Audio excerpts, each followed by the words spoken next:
Hello students, good morning. Hindi score with BR channel पर आपका स्वागत है। आज मैं आपके लिए लेकर आई हूँ अंतरा भाग 2, जिसके चैप्टर सेकंड है गीत गाने दो मुझे और सरोज स्मृति, जिसके राइटर हैं सूर्यकांत त्रिपाठी निराला। तो चलिए आज इनकी देखते हैं समरी। पहले निराला जी का जीवन परिचय देख लेते हैं। काफ़ी बार इसके जन्म से संबंधित या फिर इसकी रचनाओं से संबंधित प्रश्न पूछ लिया जाता है। निराला जी का जन्म बंगाल के मेदिनीपुर ज़िले में सन 1897 में हुआ था। बंगाल के मेदिनीपुर ज़िले में हुआ था। इनके पिता पंडित राम सहाय त्रिपाठी उत्तर प्रदेश में उन्नाव ज़िले के रहने वाले थे। घर पर ही उनकी शिक्षा का श्री गणेश हुआ। उनकी प्रकृति में प्रारंभ से ही स्वच्छंदता थी, अतः मैट्रिक के आगे शिक्षा न चल सकी। 10वीं तक की पढ़ाई की। 14 वर्ष की अल्पायु में उनका विवाह मनोहरा देवी के साथ हो गया। पिताजी की मृत्यु के बाद उन्होंने मेदिनीपुर रियासत में नौकरी कर ली और पिताजी की मृत्यु का आघात अभी भूल भी न पाए थे कि 22 वर्ष की अवस्था में उनकी पत्नी का स्वर्गवास हो गया। आर्थिक संकटों, संघर्षों तथा जीवन की यथार्थ अनुभूतियों ने निराला जी के जीवन की दिशा को मोड़ दिया। ये रामकृष्ण मिशन, अद्वैत आश्रम, बेलूर मठ चले गए। वहाँ इन्होंने दर्शन शास्त्र का गहन अध्ययन किया। कौन से शास्त्र का किया? दर्शन शास्त्र का। और आश्रम के समन्वय नामक पत्र के संपादन का कार्य भी किया। समन्वय नामक पत्र का संपादन किया। काफ़ी बार पूछ लिया जाता है कौन से पत्र का संपादन किया था निराला ने? समन्वय पत्र का। फिर ये लखनऊ में रहने के बाद इलाहाबाद चले गए और अंत तक स्थायी रूप से इलाहाबाद में रहकर आर्थिक संकटों एवं अभावों में रहते हुए भी इन्होंने बहुमुखी साहित्य की सृष्टि की।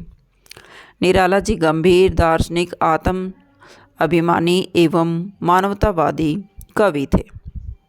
करुणा, दयालुता, दानशीलता, संवेदनशीलता इनके जीवन की चिरसंगिनी थी। दीन दुखियों और असहायों का सहायक यह साहित्य महारथी 15 अक्टूबर सन 1961 को भारत भूमि को सदा के लिए त्याग कर स्वर्ग सिधार गए। 1897 में इनका जन्म हुआ और 1961 ईस्वी में इनकी मृत्यु हो गई। इनकी प्रमुख रचनाएं हैं। निराला जी ने साहित्य के सभी अंगों पर विद्वता एवं अधिकारपूर्ण लेखनी चलाई है। इनकी रचनाएं निम्नलिखित हैं। इनके काव्य हैं परिमल, गीतिका, तुलसीदास, अनामिका, अर्चना, आराधना, कुकुरमुत्ता। और प्रमुख काव्य हैं इनके गीतिका, परिमल, तुलसीदास, अनामिका और कुकुरमुत्ता। मोस्ट इम्पॉर्टेंट है, काफ़ी बार पूछे जाते हैं भी। उपन्यास है इनके अप्सरा, अलका, निरुपमा, प्रभावती, काले कारनामे। कहानी है शुकुल की बीवी, लिली, सखी, अपने घर, चतुरी, चरमकार आदि।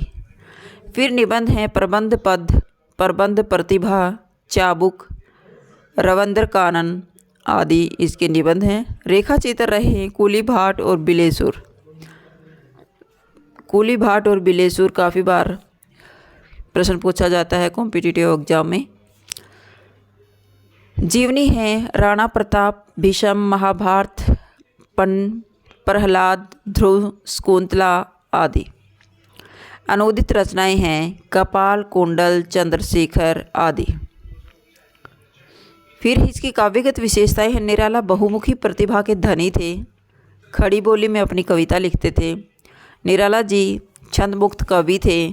निराला जी के काव्य में जहाँ एक ओर शक्ति और अदम्य पौरुष है, वहाँ दूसरी ओर श्रृंगार भी है। जहाँ एक घोर दार्शनिक है, वहाँ दूसरी ओर मानवता के प्रति करुणा, संवेदना और टीस है।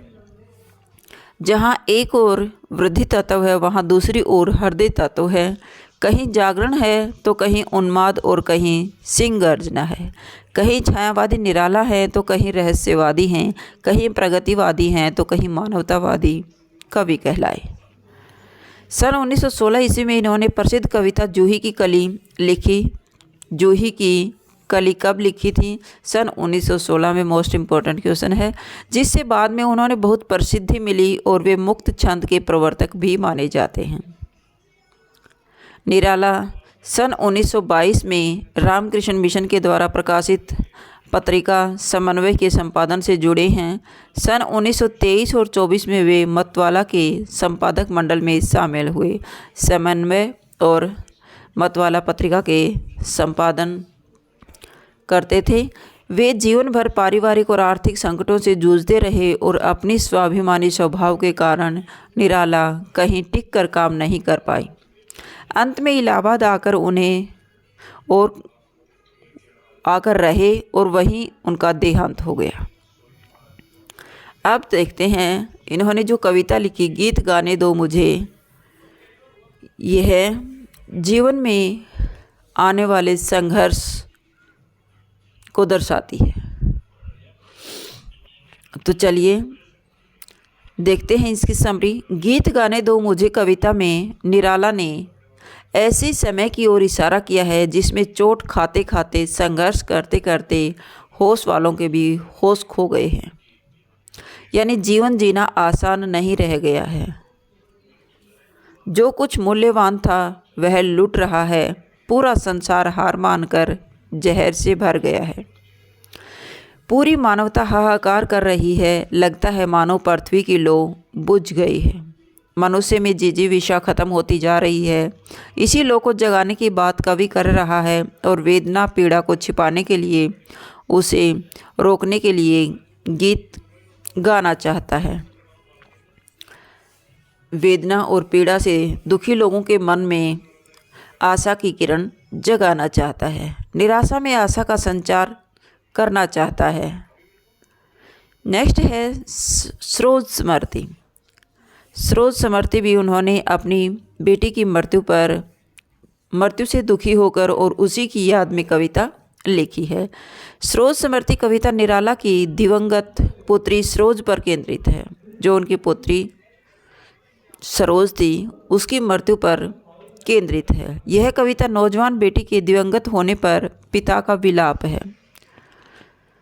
पिता के इस विलाप में कवि को कभी शकुंतला की याद आती है तो कभी अपनी स्वर्गीय पत्नी की याद आती है। बेटी के रूप रंग में पत्नी का रंग रूप दिखाई पड़ता है जिसका चित्रण निराला ने किया है। यही नहीं, इस कविता में एक भाग्यहीन पिता का संघर्ष, समाज से उससे संबंध, पुत्री के प्रति बहुत कुछ न कर पाने का अकर्मण्यता बोध भी प्रकट हुआ है। इस कविता के माध्यम से निराला का जीवन संघर्ष भी प्रकट हुआ है और तभी तो वह कहते हैं कि दुख ही जीवन की कथा रही, क्या कहूँ आज जो नहीं कही। तो कवि कहते हैं कि मेरे जीवन तो दुखों से भरा हुआ है और ये दुख ही मेरे जीवन की कथा है। इनको मैं क्या सुनाऊँ, किसको सुनाऊँ, क्या कहूँ जो आज तक इसका वर्णन नहीं किया है। तो अब मैं अपने दुखों से भरे जीवन का क्या वर्णन करूं। तो ये थी गीत गाने दो मुझे और सरोज स्मृति कविता का सारांश। अगर आपको मेरी वीडियो अच्छी लगी हो तो प्लीज़ लाइक कीजिए, शेयर कीजिए और सब्सक्राइब करना न भूलें। फिर मिलते हैं नेक्स्ट वीडियो में। Bye bye.